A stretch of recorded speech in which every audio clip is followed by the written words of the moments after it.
Assalomu alaykum gul shaydolari, gul ishqibozlari.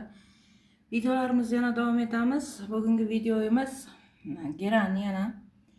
Geranda juda ko'pchilikda shu narsa bo'lganki, juda ko'pchilikda shu savol tug'iladi-ku, geran nega chirib ketadi? Hozir men sizlarga mana shu geran nega chirib ketadi, geran chirinka qilganimizda nega chirib ketadi, ana shularni aytib o'taman. Geran o'zi issiqni yoqtirmaydi. Hozir mana havo harorati bizni mintaqamizda juda yuqori, yozning issiq kunlari kelyapti o'zi. Mana shunaqa haroratlarda geranlarga suvni normada berish kerak. Va geranlarni albatta salqinroq joylarga qo'yish kerak. Biz nima qilamiz? Geran nimada yaxshi o'sadi, issiqda yaxshi o'sadi deymiz. Geran nimalarni yaxshi ko'radi, quyoshli joylarni deymiz. Shu bilan ko'pincha mana shunaqa qilib chirtib qo'yamiz. Ko'pincha geranlarni darvozaxonalarga qo'yaylik deymiz, hovlilarga qo'yaylik, chiroyli bo'lib tursin deymiz. Ana shu paytda geranlarda ko'pincha chirish paydo bo'lib qoladi. Chirish nimadan paydo bo'lib qoladi? Masalan, mana shu geranimiz, mana sizda mana xuddi mana shu shaklda geran bo'ladigan bo'lsa, ba'zan issiqda turganda geranlar tez chanqaydi va geran siz nima qilasiz? Ba'zi vaqtda eng katta xatolaringizdan biri, kelasiz, birdan ko'zingiz tushib qoladi, obedda yoki obeddan keyin soat 4larda ko'zingiz tushib qoladi-da, bu chanqab qolibdi-ku deysizda, suv quyib qo'yasiz. Kun issiq payti gullarga suv quyilmaydi. Siz kun issiq paytida, havo dim paytida suv quydingizmi, bo'ldi. Mana bu suv, siz quygan suv mana bu yerdan parlanadi. Suv parlanadi-da, ana shudan chiqqan issiq parli suv uni bargi bilan badaniga uradi. Natijada 2 kun, 3 kunga bormay geran chirib, badani qorayib, to'kilib tushadi. Keyin siz geran chirib qoladi-da deysiz. Bu birinchi sababi. Ikkinchidan, geranga ortiqcha suv berasiz. Geranga qachonki ortiqcha suv berganingizda, tomir suvni o'zlashtira olmaganda mana shunday qilib geran chirib qoladi. Asosiy chirish sababi mana shu tagidagi suv issiq paytda bug'lanishidan bo'ladi. Shuning uchun geranga suv berganda yozgi kunlarda kechasi soat 10 dan keyin berish kerak, tongda soat 4dan to soat 5 gacha berish kerak. Undan keyin suv berish kerak emas. Issiq paytda suv berganingizda suv ispareniya bo'lib bug'lanib, geraningizni chiritib yuboradi. Endi hozir juda ko'pchilik so'rayapti, kun isib ketdi, mana уже mayda oxiri, iyun keldi. Shuning uchun mana bu ko'pchilik so'rayapti, nega chirinkalarim chirib qolyapti deb so'raydi ko'pchilik. May oyida, iyun oyida, umuman yoz oylarida chirinka qilsa bo'ladimi deb so'raydi. Geranni martning boshidan to aprelning oxirigacha chirinka qilgan yaxshi. Ana shu paytda chirinka tez olib ketadi.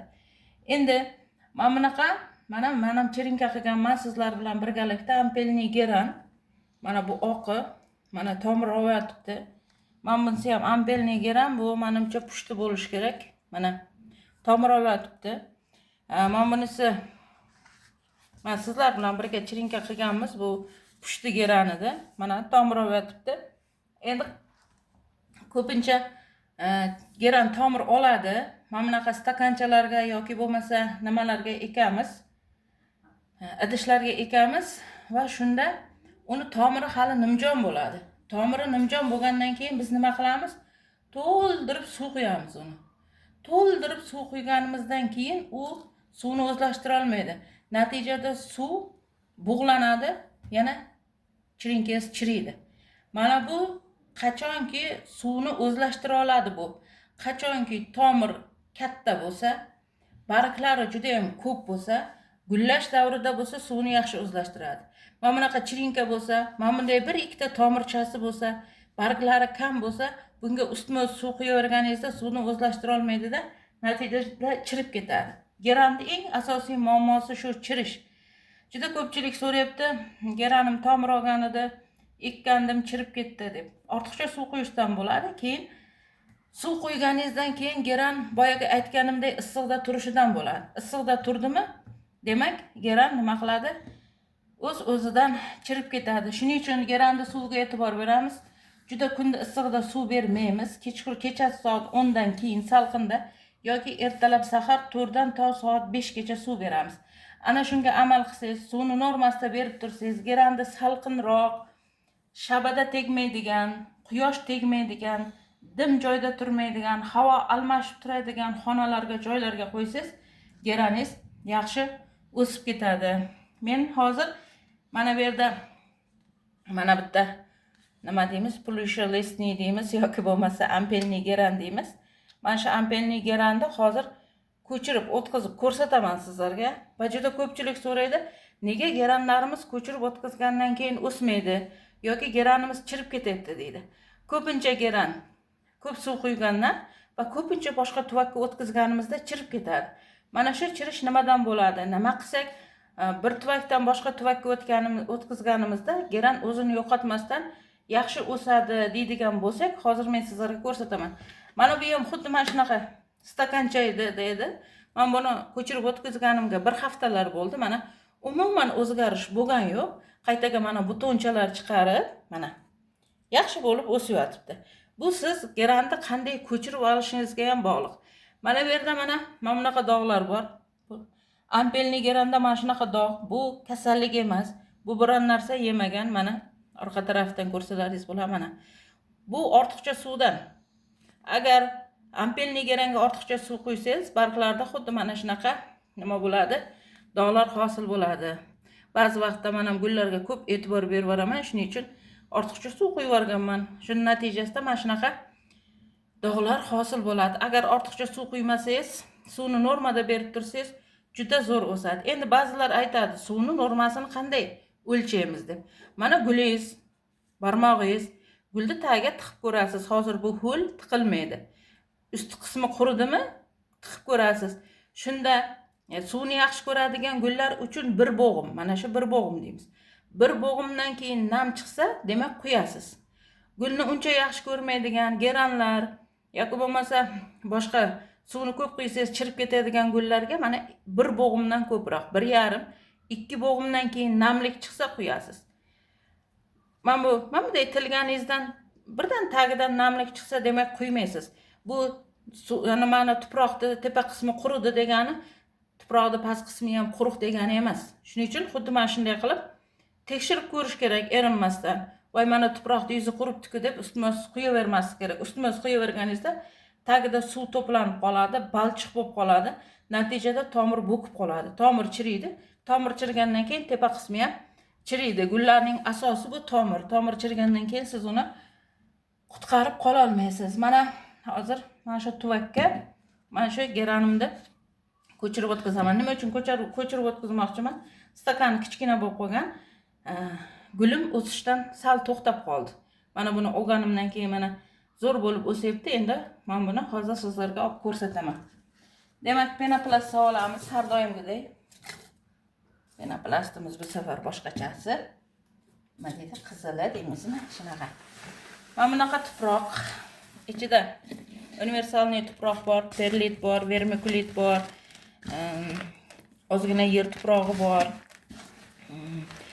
Lechuzapon bor. Nima uchun lechuzapon soldim? Har safar sialit solardim. Bu safar lechuzapon soldim. Sialit topolmadim. Lechuzaponni ham tarkibida sialit bor. Lechuzapon asosan mineralniy toshlar, sialit hamda pomza degan tosh bor, mineral. O'sha uchovidan iborat. Shuning uchun lechuzapon solsangiz ham bo'laveradi, ozgina miqdorda aralashtirib. Mana shunday qilib rexli tuproq qilib olamiz. O'zi asli geranga yer tuproqni sal ko'proq qo'shgan ma'qul. Men endi yer tuproq menda yo'q edi, borini qo'shdim. Ozgina bir stakancha qo'shdim. Demak, tagidan ozgina savolaman. Plenkamni ham to'shamadim. Nesiga ko'ramiz. Men bu gulni olayotganingizda, mana bu yerdan ushlab teskari qilganingizda gul tushadi, mana o'z. Tortmang, yuqoriga qarab tortmang. Pastga qaratib tortganingizda o'zi tushadi. Agar tomir yaxshi gul bo'lsa, mana tomirlari mana tagida ozgina eski tomirchalari bor. Eski tomirlarni olib tashlash kerak. Men bunaqa eski tomirlarni iloji boricha. Chunki geran tez tomir chiqaradi. Mayli endi tomirni uncha bezovta qilmay va mana bunga yangi tuvakka o'rnatamiz. Mana. O'rnatib oldik. Endi yonidan sekingina tuproq solamiz. Endi men bu klinkamni to'shamayapman, ozgina to'kiladi. Nechava. Qarang, keyin bitta eslatma, tuprog'ingiz nam bo'lish kerak. Mana. Tuproq nam bo'lish kerak. Quruq tuproq bo'lish kerak emas geran ekayotganda. Meniki ham hozir sal qurib qopti, boya gul ekuvdim. Shundan keyin qaramabman, ozroq qurishibdi. Mana shunday qilib ekib olasiz. Endi ekib olishda hamma biladi, juda ko'pchilik biladi. Mana bunday qilamiz, yoniga tuproq solamiz, bo'ldi, ekiladi. Ekib olish unchalik muammo emas.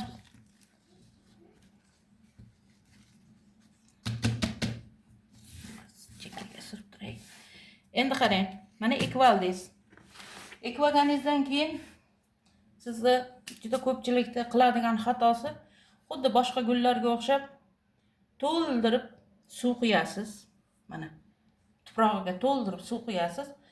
Suv tagidan oqib chiqib ketguncha suv quyasiz. Bu noto'g'ri. Geranlarda tomirini ko'rdingiz hozir, mana juda nozik bo'ladi, ingichka bo'ladi. Bular yangi ekilgandan keyin mana shunaqa nam tuproqqa ekasizda 2 kunlar suv bermaysiz. Kimda qanaqa bilmadim, men shunday. 2 kunlar suv bermayman. 2 kunlar o'tgandan keyin suv beraman.